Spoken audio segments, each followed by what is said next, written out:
ubuzima ntabwo ubuzima dufite ntabwo ikibazo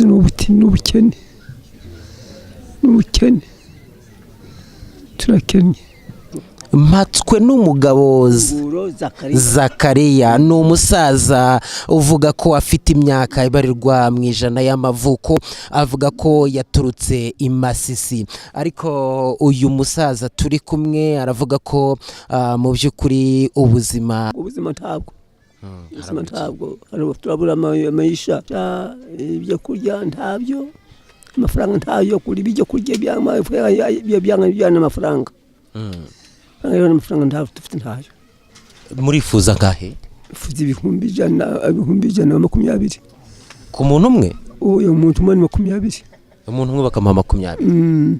Niyamushobora umwe niyagerageza. Inzara ari gutekereza nabi, ibyo bigatuma umuntu apfa inzara mbi cyane. Uyu musaza ubuzima avuga ko abayemo ntabwo abisangije. Reka twumve n'abandi uko bavuga ubuzima buhagaze muri iyi minsi. Ntabwo duhaza rwose, ni make, ntabwo duhaga rwose, ni ukugenekerereza gusa. Uteka ku manywa, mwamara kurya ubwo nuko nimugoroba wareba guteka nimugoroba ukasanga bitazakugeza ku kwezi. Rero ugahitamo kumenyereza abana kurya rimwe ku munsi, barabimenyereye.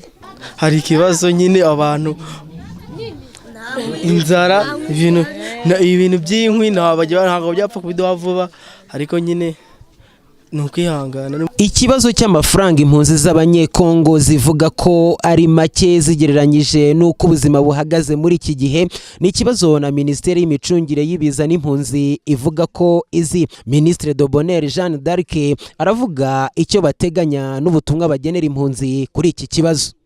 Mu by'ukuri rero twebwe icyo tubafasha mu gihe bakiri inahangaha, twagiye muri iriya gahunda yemejwe ku rwego rw'isi ya Comprehensive Refugee Response Framework. Ni gahunda yo gushaka ibisubizo birambye ku mpunzi zihisemo, cyangwa mu gihe twatoranyije igisubizo cyo kubatuza, kugira ngo mu gihe nyine byagaragaye ko aho bagomba gusubira nta amahoro ataragaruka neza, kugira ngo igihe batuye mu gihugu cyacu, cyane cyane aha ndavuga mu Rwanda, babe babasha kwigira, babe bahabwa ubushobozi bwo kwiga imyuga iciriritse cyangwa itandukanye, bityo babashe kwishakira ibisubizo. U Rwanda rucumbikiye impunzi zisaga ibihumbi 150 zicumbikiwe mu nkambi 6. Muri izo mpunzi ibihumbi 30 zituye mu mijyi, nyinshi zituruka mu bihugu bya Repubulika Iharanira Demokarasi ya Kongo n'u Burundi.